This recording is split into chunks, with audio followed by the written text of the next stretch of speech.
നമസ്കാരം. ഡിവൈൻ റൂട്ടിലേക്ക് എല്ലാവർക്കും സ്വാഗതം. നാളെ ഏപ്രിൽ 11 വെള്ളിയാഴ്ച പൈങ്കുനി ഉത്രമാണ്. മീനമാസത്തിലെ ഉത്രം മുരുകഭഗവാന് വളരെയധികം പ്രിയപ്പെട്ട ദിവസം കൂടിയാണ്.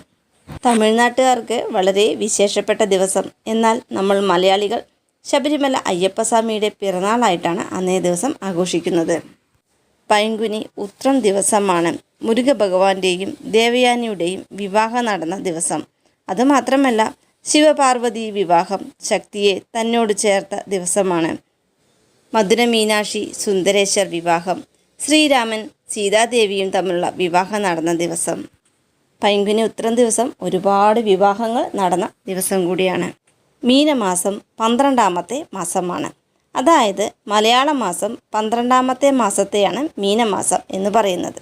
അതുപോലെ തന്നെയാണ് 12ാമത്തെ നക്ഷത്രം കൂടിയാണ് പൈങ്കുനി ഉത്രം.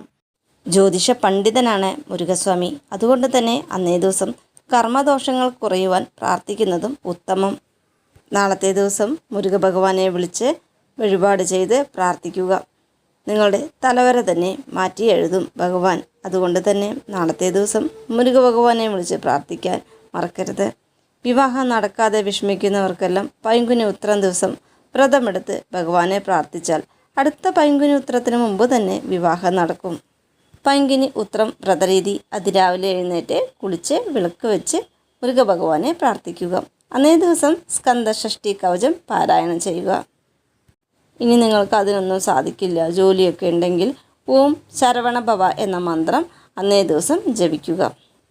അന്നേ ദിവസം പാലോ പഴമോ കഴിച്ച് നിങ്ങൾക്ക് വ്രതം അനുഷ്ഠിക്കാവുന്നതാണ്. ആരോഗ്യസ്ഥിതിക്ക് അനുസരിച്ച് വ്രതമെടുക്കുക.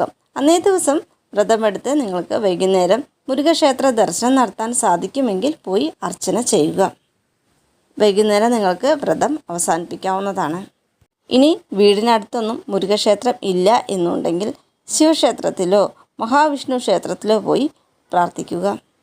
വിവാഹത്തിന് കാലതാമസം നേരിട്ടുകൊണ്ടിരിക്കുന്നവരാണെങ്കിൽ അന്നേ ദിവസം വ്രതമെടുത്ത് ഭഗവാനെ പ്രാർത്ഥിച്ചു കഴിഞ്ഞാൽ അടുത്ത പൈങ്കുനി ഉത്രത്തിന് മുമ്പ് തന്നെ നിങ്ങൾക്ക് നല്ലൊരു വരനെ ലഭിക്കും. വിവാഹം കഴിഞ്ഞവരാണ് പൈങ്കുനി ഉത്രം വ്രതം അനുഷ്ഠിക്കുന്നത് എങ്കിൽ അവർക്ക് നല്ലൊരു ദാമ്പത്യ ജീവിതം ഉണ്ടാവുകയും ജീവിതത്തിൽ എല്ലാ സുഖസൗകര്യങ്ങളും ഉണ്ടാകും. മുരുകക്ഷേത്രം അടുത്തുണ്ടെങ്കിൽ പാൽ, കൽക്കണ്ടം, തേങ്ങ, അതുപോലെ തന്നെ പഴം, പൂക്കൾ എന്നിവ കൊണ്ടുപോയി നിങ്ങൾക്ക് ഭഗവാനെ സമർപ്പിക്കാവുന്നതാണ്. വീഡിയോ ഇഷ്ടമായാൽ സപ്പോർട്ട് ചെയ്യാൻ മറക്കരുത്. Thanks for watching.